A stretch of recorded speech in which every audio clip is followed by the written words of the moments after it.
May the 20th, 1927. A young American flyer sets out on a journey that will shrink the world. Where? Contact. Contact. In his aircraft, Spirit of St. Louis, Charles Lindbergh will be the first man to fly the Atlantic solo and become one of aviation's greatest trailblazers.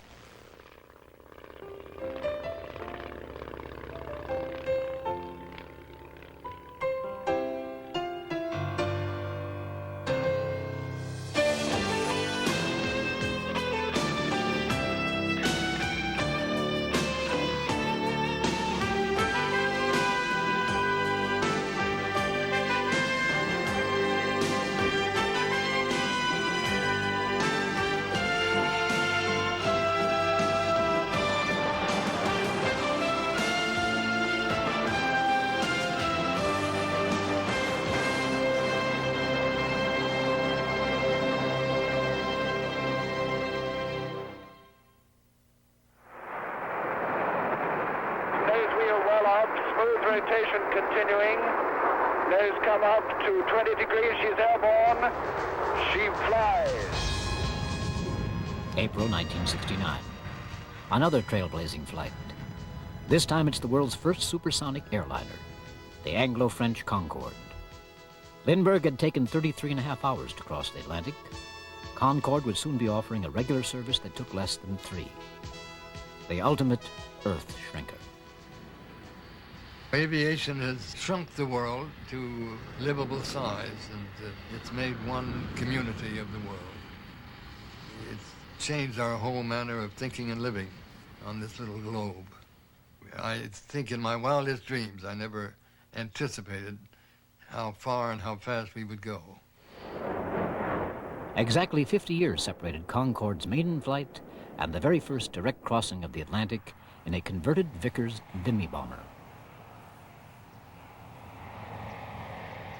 1919 was the year that aviation trailblazing took off.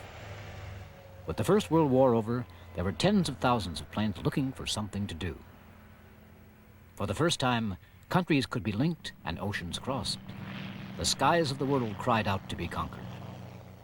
Indeed, the challenge had been thrown down 6 years earlier by the Daily Mail of London, a 10,000-pound prize for the first non-stop crossing of the Atlantic. In June 1919, 2 Royal Air Force pilots, John Alcock and Arthur Whitten Brown, arrived in Newfoundland to attempt the 2,000-mile flight to Ireland. Their Vickers Vimy had arrived in crates from England and was assembled on site. Meanwhile, another attempt was underway. 3 Curtiss flying boats of the U.S. Navy set out from Newfoundland to cross the Atlantic in stages. First stop was the Azores to refuel. 2 aircraft failed to get there, though their crews were saved. The third, flown by Lieutenant Commander Reed with a crew of 5, made it and went on via Lisbon to reach Plymouth. Their journey, the first flight of any kind across the Atlantic, had taken 15 days.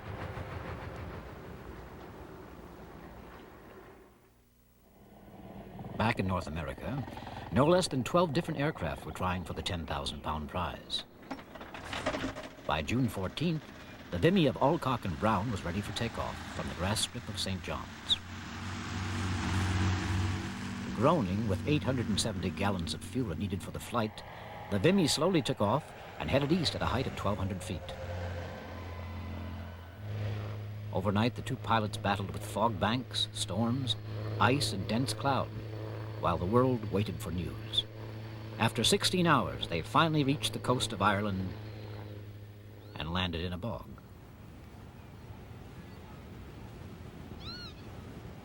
An unceremonious end to a great adventure. But both men became instant heroes, claimed their prize, and were knighted. The first non-stop crossing of the Atlantic in 1919 was just one of the many trailblazing achievements of that remarkable year.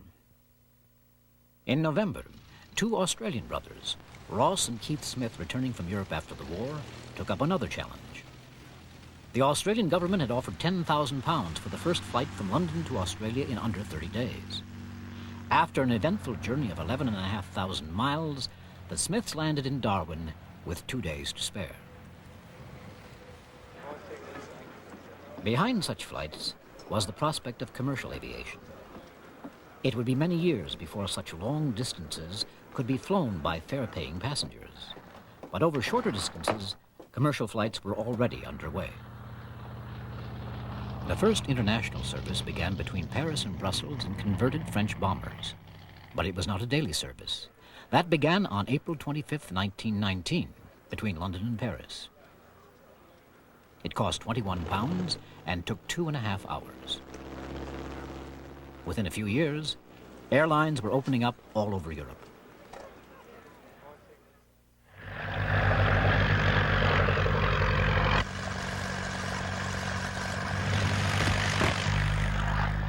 Other ways were being devised for ex-wartime pilots to show off their skills.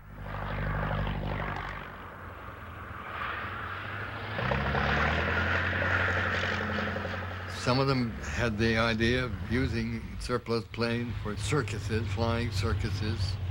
Some went around barnstorming to give people 5-minute flights. It was all very novel, but disorganized. One of the most popular barnstorming aircraft in the United States was the Curtiss Jenny. A Jenny was a good airplane. You could maneuver that Jenny just anyway and get away with it. I mean, you'd spin it, stall it, side slip it into a field or anything you wanted to do. It was nice to loop, and it was a great airplane for its day. It was easy to handle. No hard work.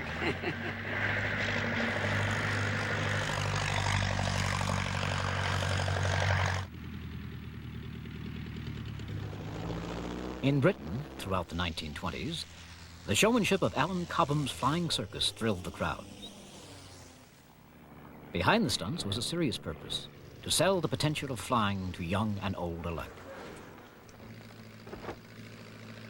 The idea was to take the airplane to the towns, to the villages, everywhere throughout the country, so that people could see airplanes, could fly in them, could come and touch them, could watch them operate, watch them do aerobatics, watch them take people up for short flights, and popularize it with the public. We took the airplane to them.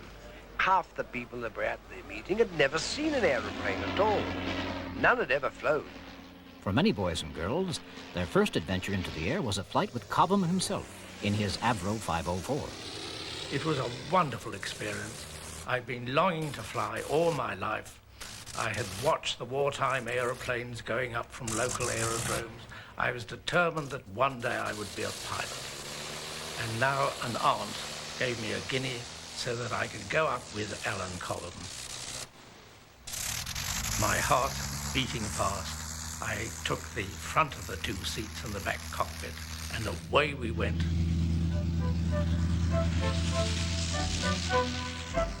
With a gale of wind blowing into my mouth, gasping for breath, looking at the increasing view, the trees spreading wider, the view going greater and greater. And then suddenly the machine dipped a wing and I clutched the sides of the fuselage, wondering what's going to happen next, but it was only a turn.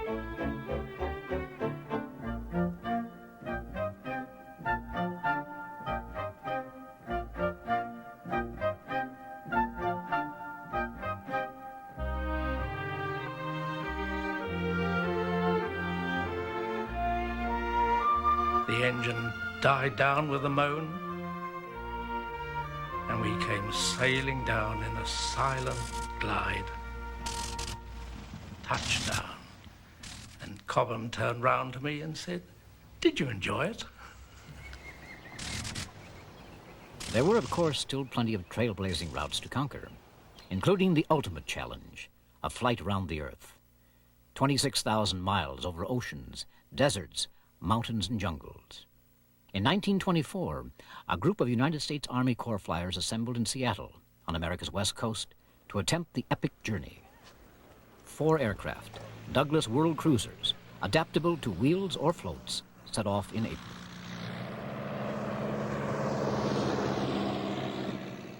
They headed north to Alaska, where the lead aircraft crashed on a mountain, though the 2 crew were unhurt. The others flew on, along the Aleutian Island chain to Japan, moving in short hops across Asia, through Europe, and to Britain. Wherever they stopped along the way, presidents, politicians, and public all flocked to see the intrepid aviators and their flying machines. In the north of Scotland, they changed back to floats for the final challenge, the Atlantic crossing by way of Iceland, and then on to Newfoundland and Labrador. On the first Atlantic leg, another cruiser crashed, but its crew was rescued. The 2 surviving crews clambered ashore onto American soil to a warm welcome. But this was small compared to the greetings they were to receive on their journey across the United States, culminating in a tremendous reception at Seattle, where their adventure began.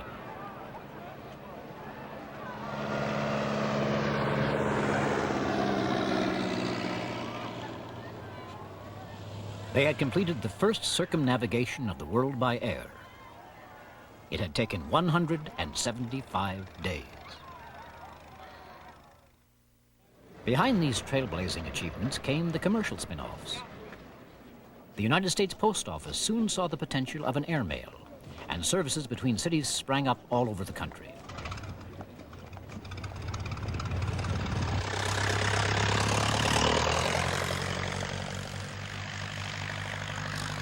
To start with, it was the pilots of the Army Air Corps who flew the mail.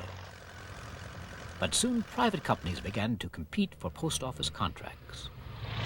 A new hero now entered the public imagination, the mail pilot, whose exploits fired the enthusiasm of a younger generation of flyers.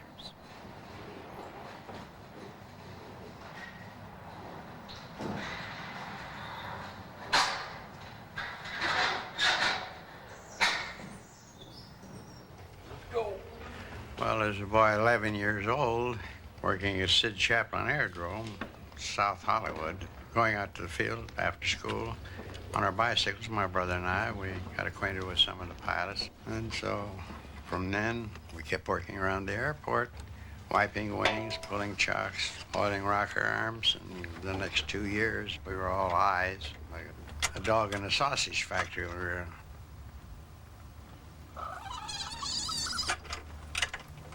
Choke on, switch Choke off. on, switch off.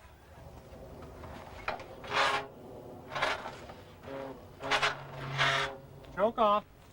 Choke off. Contact. Contact.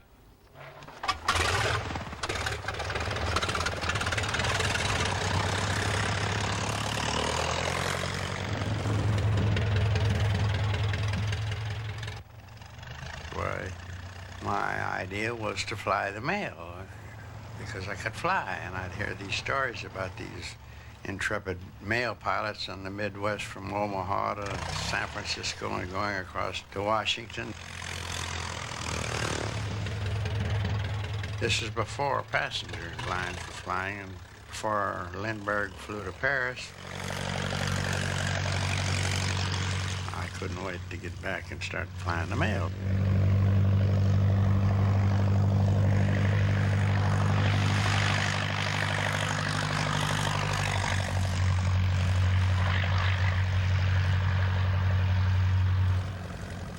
Looking out from 1,500 feet high and doing 80 miles an hour, the fastest we'd ever been, and hearing the wind whistling and so forth, and smelling even some of the gas fumes coming back and watching those rocker arms on the front of the engine.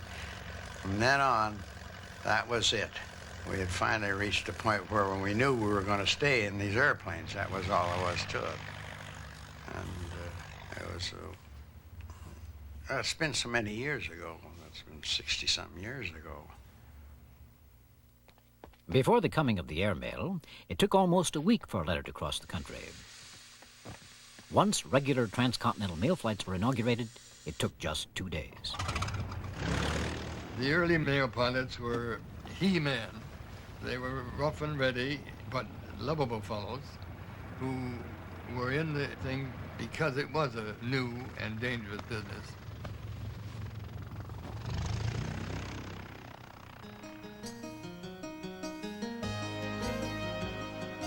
Before the navigation aids had been installed, they had to learn their route like a book.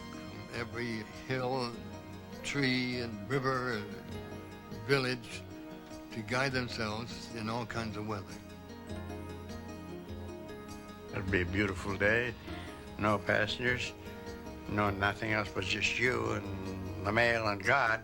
You'd get down, you'd fly low, and I'd say, gee, what day is this? I'm enjoying flying, and oh yeah, there's Miss Fuller's farmhouse. I used to see it from 6,000 feet. I'm right down over the top, go by, and they'd be out waving, and the laundry would be out hanging on the line. I'd say, hey, gee, yeah, that must be Monday. Monday's worst day. I used to drop a newspaper off to my sister. She lived on a farm right on the route between Iowa City and Chicago. And I used to drop her a newspaper every time I fly over. Today, you'd be 5 or 6 miles up in the air, and if you dropped the newspaper, it'd probably land in England. You couldn't do that today. As time went on, we acquired more knowledge. There was primitive flying. We push our luck sometimes in order to make a good point for the company that had to contract mail carriers. So there were many flights. I look back at them now that I feel a little bit fortunate that I'm here.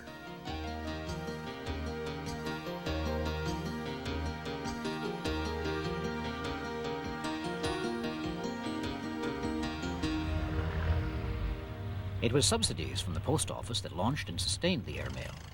In time, these subsidies led to corruption and scandal. But without them, the U.S. airmail would never have kept flying.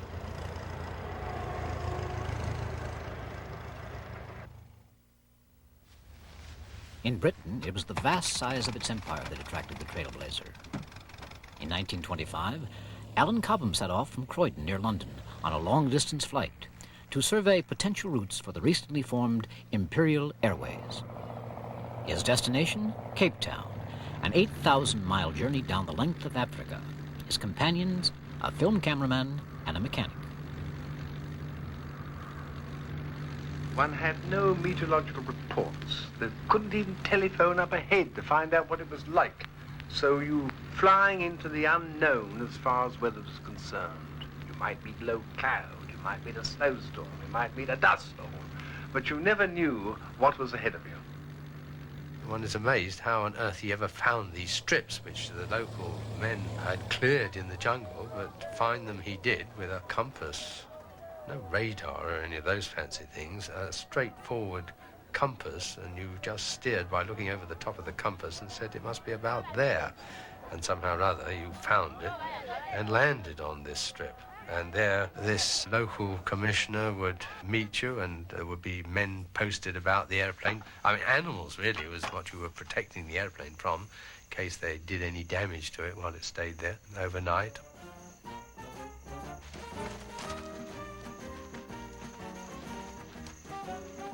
The organization that must have gone into these trips is interesting. The trip round Africa would have involved fantastic transportation problems.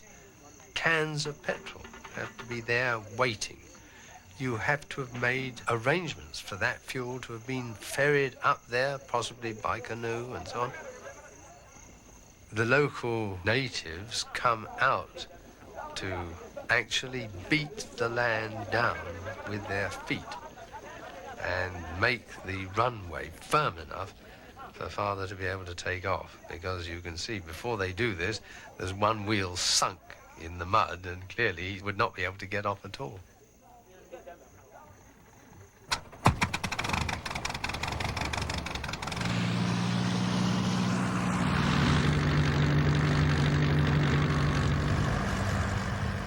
Thousands of people turn out and welcome this pioneer from England.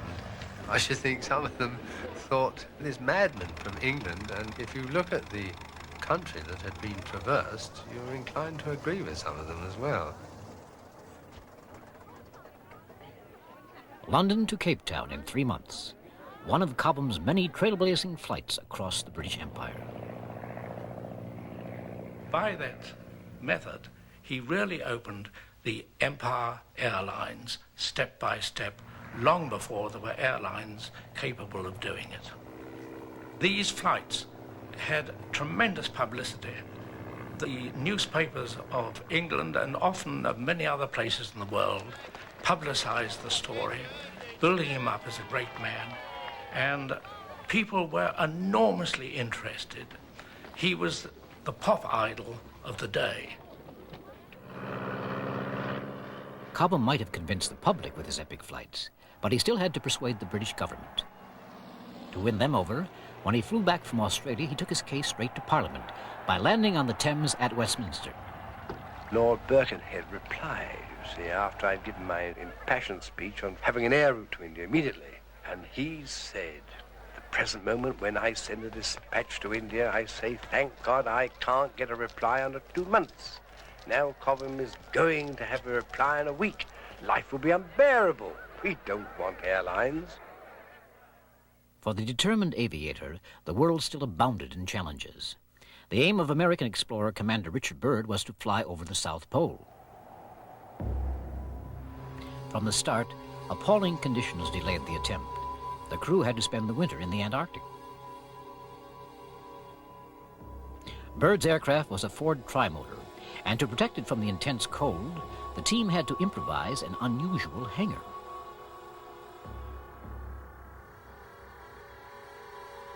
Three years earlier, Byrd had successfully overflown the North Pole. Now he and his companions spent the dark winter months of 1929 holed up in their base camp, preparing for their attempt on the South Pole. Spring arrived at last, and with it, suitable weather. The first task was to dig out the trimotor and see if it had survived its hibernation.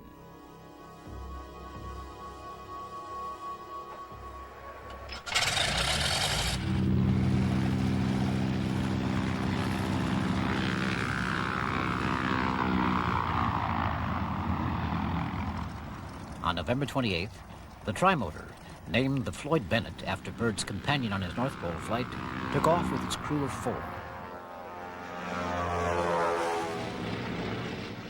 Ahead lay a round trip of 1,600 miles, and little chance of rescue if they had to come down on the way.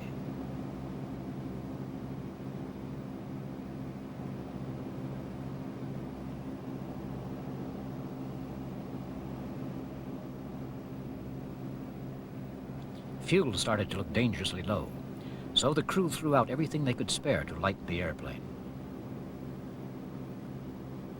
At last, almost 10 hours into the flight, Commander Byrd reached 90 degrees south, the first man to fly over both poles. In the Himalayas, aviators found another challenge: Everest, the world's highest peak.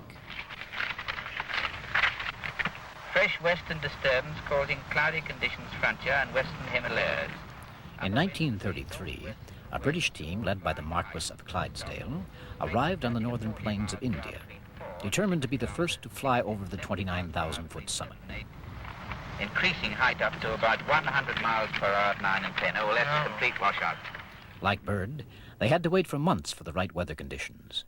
Storm clouds and strong winds over the mountains delayed the attempt. Sergeant Greenwood, so we've decided to go, get the machines out, and stand by to start up the engine. Very few people had been over 30,000 feet. But there was worldwide interest in achieving the height record. And to that end, the French had had a stab at it, the Italians had held the record, and recently the Americans. So high flying was a fairly unknown subject. 2 Westland aircraft had been shipped out from England. They had been stripped down to the barest essentials to make them as light as possible.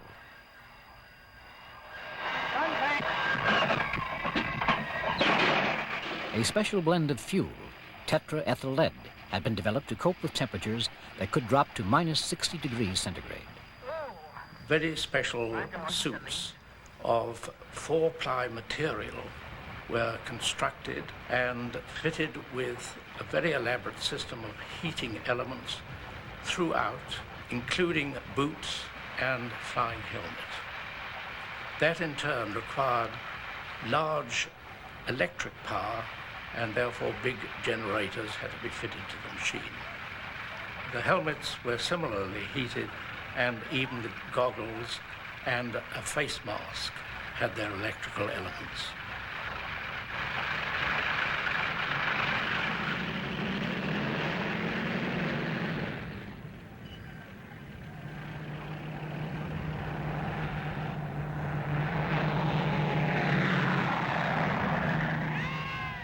The people of India treated the Himalayas as something sacred. They felt very definitely that if these gods were disturbed, that all sorts of queer things would happen to them. They'd never seen an aeroplane before in their lives. The teams were also experimenting with cameras and film at low temperatures and great altitude. There was no possible place to land. And of course, once you'd got sufficient height to get up over Everest, you were well out of gliding distance of the Indian plains. And had there been an engine failure, you couldn't possibly have flown back.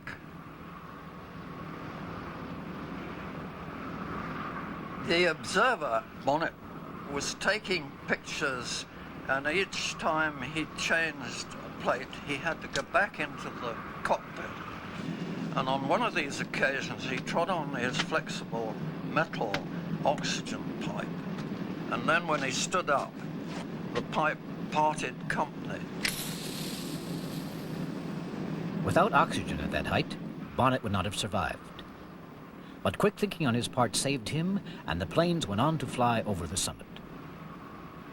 He'd been working with his camera for a little bit longer, and then he began to pass out and did eventually collapse completely into the bottom of the cockpit. The pilot couldn't do anything about this because there was the two separate cockpits. The flight was a success, but as the cameramen had passed out, both aircraft flew the mission again 3 days later so their achievement could be properly filmed. Adventures like these captured the headlines.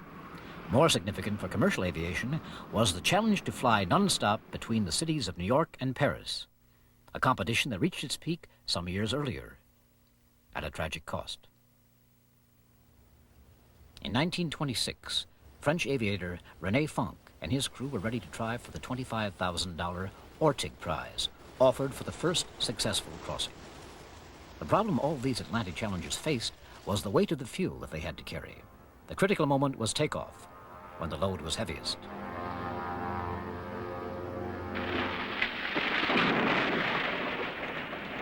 In the flames that engulfed Fonck's Sikorsky aircraft, 2 of his 5-man crew died.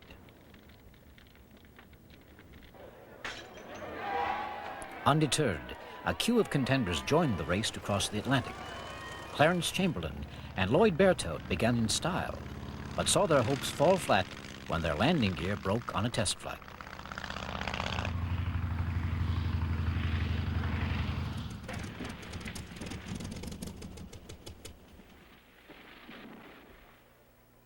Commander Byrd was also among the hopefuls.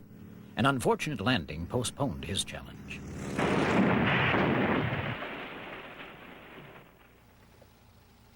American pilots Davis and Wooster were preparing for their attempt. On the final test, their tanks heavy with fuel, the aircraft became difficult to control. Soon after takeoff, it plunged into the ground. Both men were killed. From Europe came an attempt in the reverse direction, against the prevailing winds. French ace Charles Nougessor and his co-pilot Francois Colly set off from Le Bourget near Paris, heading west over the Atlantic. The aircraft named the White Bird and its 2 pilots were never seen again.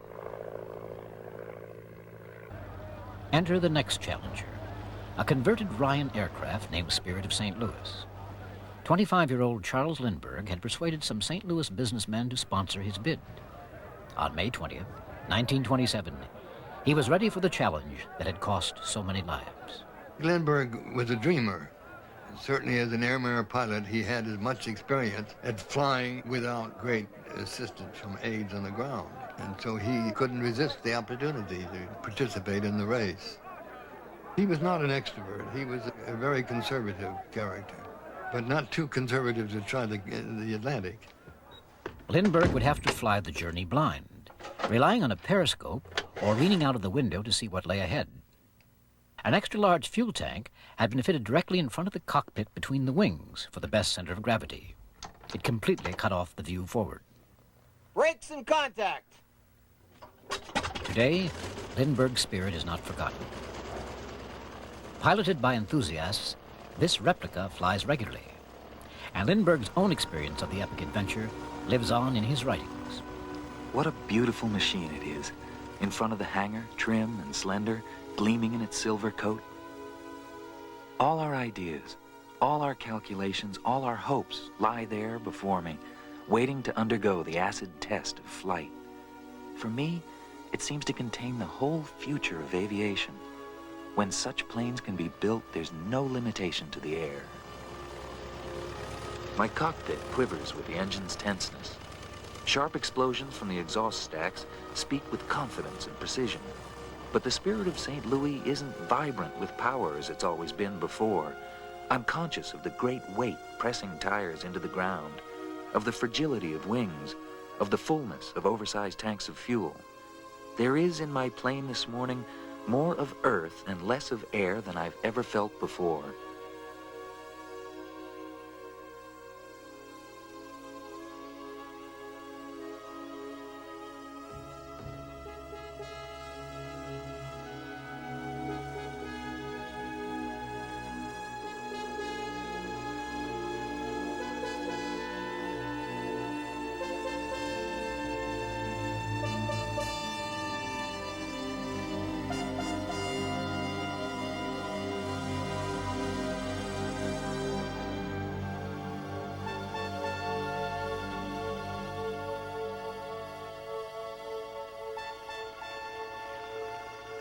I'm alone at last, over the first short stretch of sea on the route to France.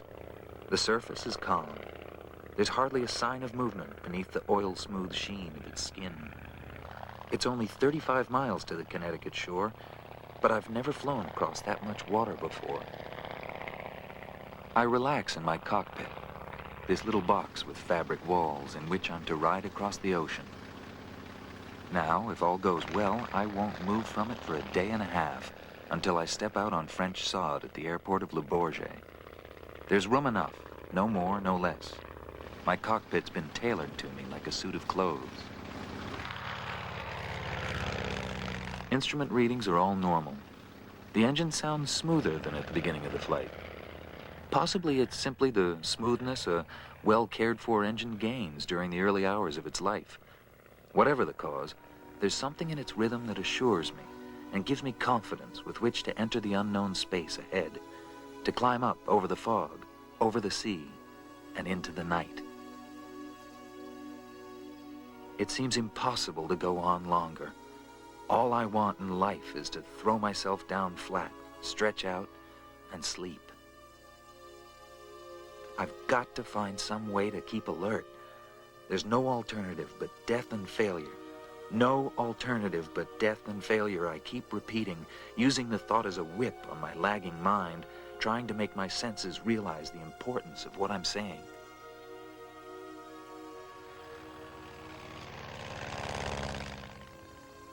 After 33.5 hours, the Spirit of St. Louis reached Paris. It's only 100 yards to the hangars now. It would be better to come in straight, but if I don't side-slip, I'll be too high over the boundary to touch my wheels in the area of light. Not a bad landing. I start to taxi back toward the floodlights and hangars, but the entire field ahead is covered with running figures. It seemed as if all Paris had turned out to greet him. With one flight, he had become a legend, joining the select group of aviation's pioneers, like Louis Blériot.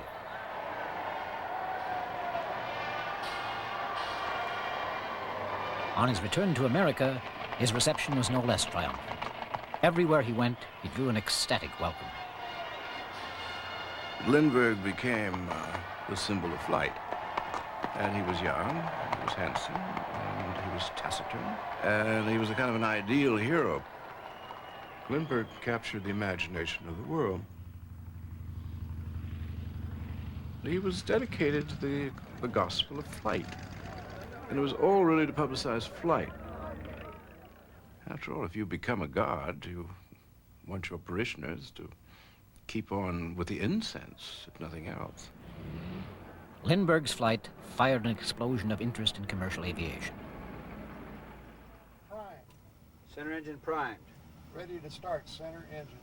Clear center engine.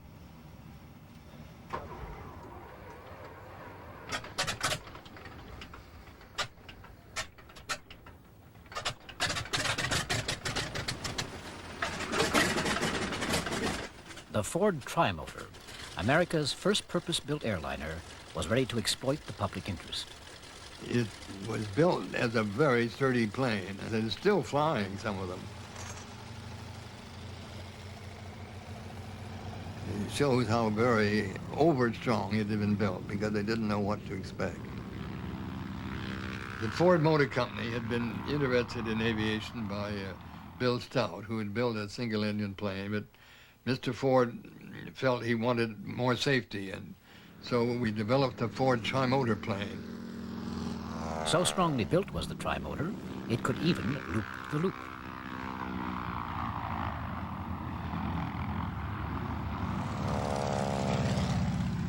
Henry Ford set up a small production line in part of his giant Detroit car factory to build Trimotors.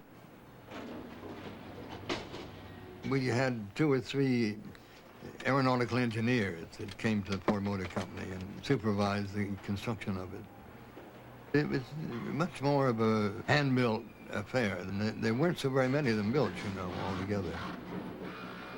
Soon specialist factories were springing up with names like Douglas, Boeing, and Lockheed to supply the newly emerging airlines. And the first links between operators and manufacturers were forged.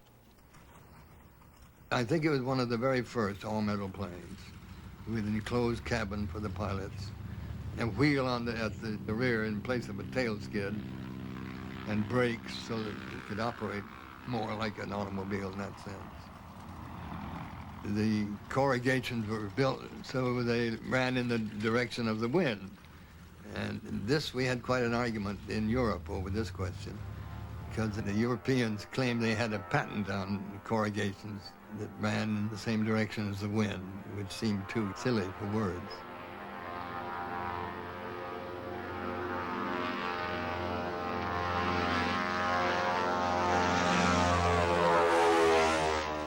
Well, it was nothing like a modern plane. It was heavy. Sometimes you needed help from the co-pilot to handle it in rough weather. It had an excellent wing profile that gave it a good lift.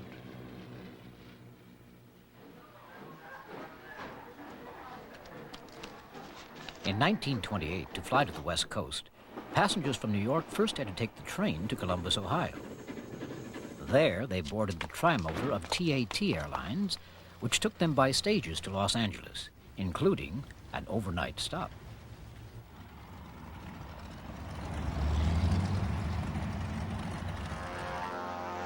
One of the airline's executives was Eugene Vidal. His son, Gore Vidal, the writer, was the first child to fly across America. When you look back on it, I mean, they were sublimely uncomfortable. Not as uncomfortable as air travel now, naturally. First of all, you always had a container beside your seat, which you were to vomit. And the passengers would just go like that and then go on talking. The planes are going like that. And then, and I've never seen a description of this overwhelming smell of burning petrol. I mean, you really were almost asphyxiated at times because they hadn't worked out how to air condition these things. My father decided to serve lunch. It was the first time a meal had ever been served on an airplane. And my mother, who was very grand and always on a diet, said, oh, everybody loves consomme. Well, the first group from Washington, New York, who had the consomme were scalded to death. In those days, we were not so litigious, so there were no lawsuits. And after that, my father decreed hard-boiled eggs, the only thing they would serve, and coffee, but at your peril, it was always tepid.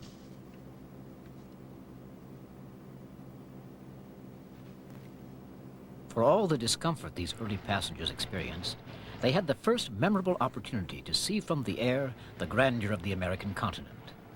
Their journey ended at Burbank Airport in Los Angeles. We went down so fast that both of my eardrums were cracked. And so, screaming up a storm, I'm taken off the plane with blood trickling down my tiny lobes. My father, the manager of the airline, yes, you loved that flight, didn't you, my boy? First child to have flown across the country is shrieking up a storm. I'm just going like this at him, you know, and the blood streaming down the ears. That is my memory of the first year of transcontinental flight. Some early entrepreneurs realized that the new airliners offered other business opportunities. I formed a company called Scenic Airways and bought 2 of the Ford Trimotors and flew them out to the Grand Canyon for a sightseeing service, which is still the oldest sightseeing service in operation. The first time I flew over the canyon, it's almost indescribable, but it's almost a religious feeling you get as you pass over the rim, and then the ground suddenly opens up below you and you see this wonderful expanse of colored rock with the tiny river down at its base.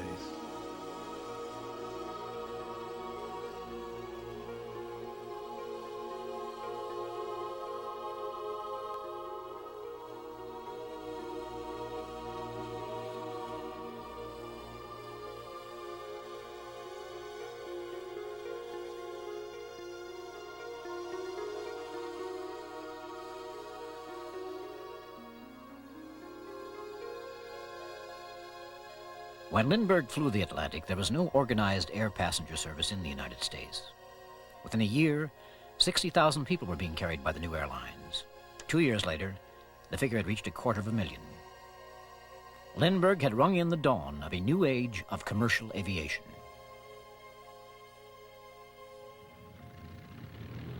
In many ways, the Europeans had been more farsighted.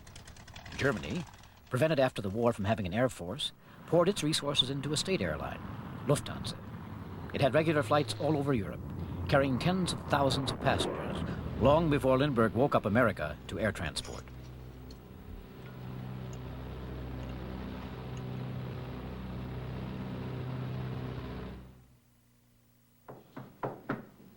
An airmail service to the outposts of empire was what Britain wanted, and the airline charged with the task of carrying it was the government-backed Imperial Airways. It took passengers too, though not as many as Lufthansa. Luxury was what Imperial offered, and by the 1930s, it had the aircraft to provide it, the Handley Page 42.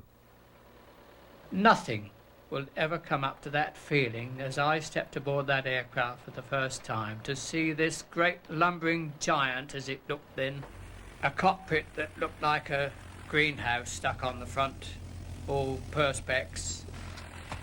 It was known as the Flying Orange Box, of course, because of the tail formation.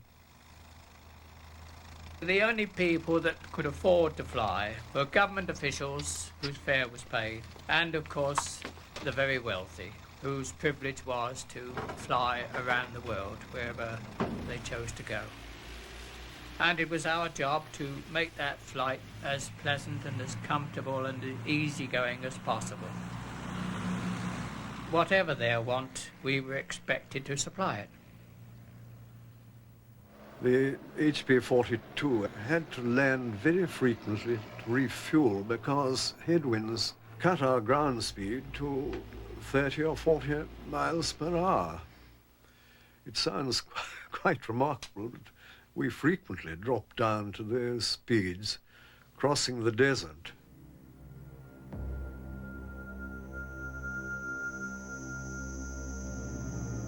We stopped, for example, at Sharjah, which was a fascinating place. To land there on a patch of sand and taxi up to this very solid fort was quite an experience. Abbas Khan. 6 Saabs coming tonight. Sorry. I'll come and inspect the rooms in half an hour. Sorry. Airplane coming 5:30. Both acha, sir. Net! Surface wind and barometric pressure, please. Right. Surface wind northwest 8 miles. Barometric pressure 10.2.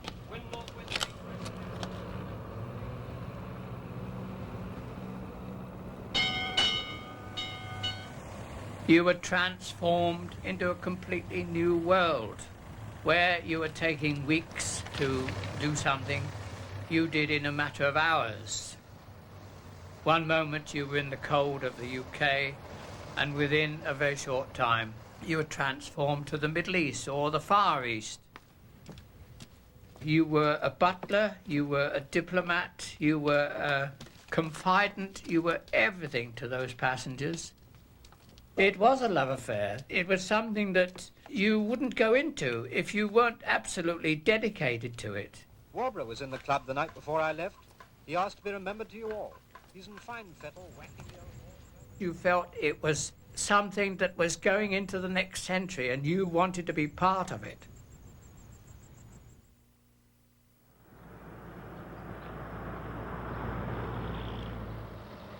In America, the priority of the independent airlines was the growing domestic market. But before long, a new company, Pan American Airways System, saw the attractions of an international airmail and passenger service. The airline was the creation of a far-seeing, if ruthless man, named Vaughn Tripp. The way in which this force, air transportation, is used will have a tremendous bearing on the future of mankind. Tripp's first goal was a network of routes from the United States to the Caribbean and Central America. He soon realized that the seaplane was the ideal aircraft for his plans. Few of the countries on his intended routes had airfields, but a seaplane could land in harbors, rivers, and lakes, thus opening up most major cities in South America to his operations. Tripp, however, had even wider ambitions for his tiny airline. When he offered me the job, I told him, I said, Vaughn, you don't have enough work for me to do. You only have 2 airplanes. And he said, oh, he said, but we're going to have a fleet of airplanes. He said, we're going down to South America. He said, we're going over to Europe, and we're going to cross the Pacific. I said, it's amazing. He said, well, we're going to do it.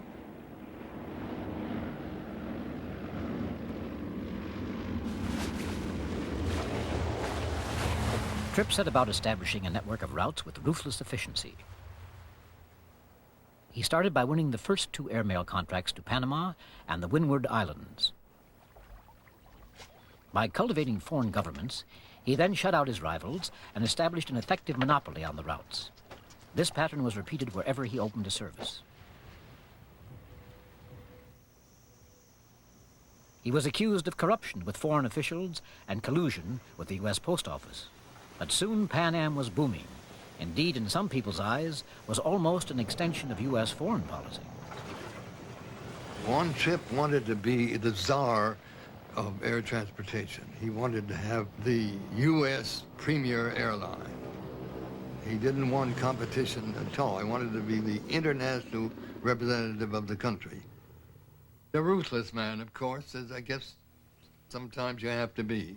But I had great admiration for his ability and for the wonderful dreams he had and his ability to bring them into operation. This latest clipper will be christened the Brazilian clipper by Madame Vargas, wife of the President of Brazil, and will be placed in service on the East Coast trade route between the United States, Brazil, and the Argentine. Tripp took every opportunity to keep Pan Am in the public eye. He hired Charles Lindbergh to survey and open up new routes, exploiting Lindbergh's skill as a pilot and his fame. And nothing guaranteed press or public attention more than the prospect of Lindbergh inaugurating a new service.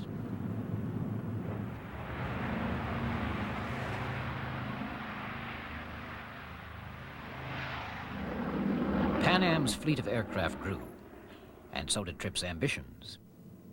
He saw the lucrative potential of routes across the Atlantic and the Pacific.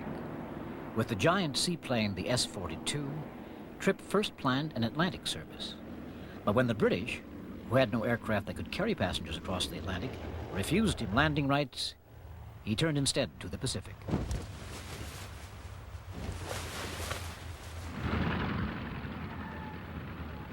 Pan Am began the immense task of building a chain of airports on remote islands and atolls across the great ocean.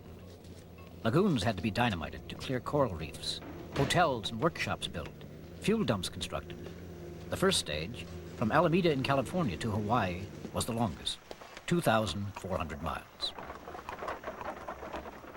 In April 1935, test pilot Captain Eddie Music made the first proving flight. It took almost 18 hours.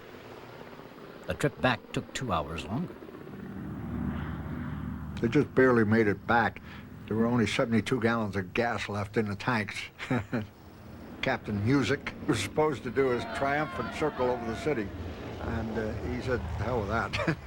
He came and landed straight in. In 1937, the British finally had a seaplane they felt capable of crossing the Atlantic, the C-class Empire flying boat. So they struck a two-way deal with Pan Am. On July the 5th, a Pan Am S-42 flying boat left LaGuardia, New York, to fly to Southampton.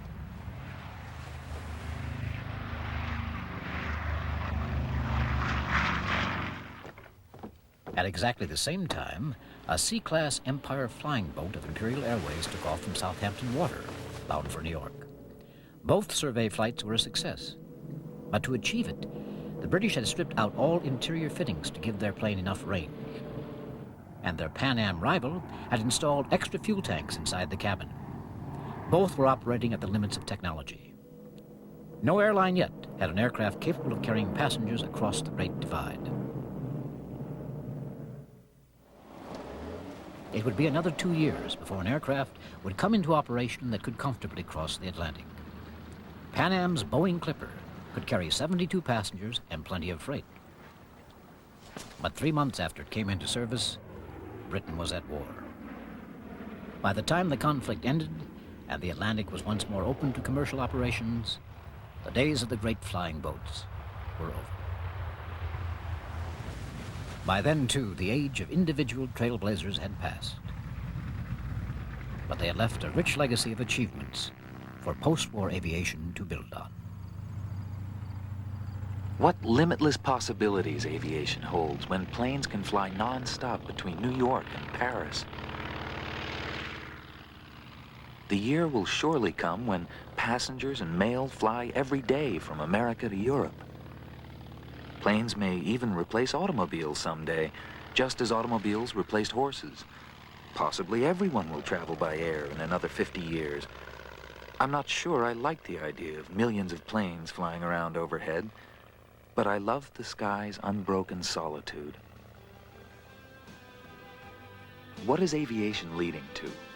What effect will it have on the lives of men? That it will bring revolutionary changes seems certain.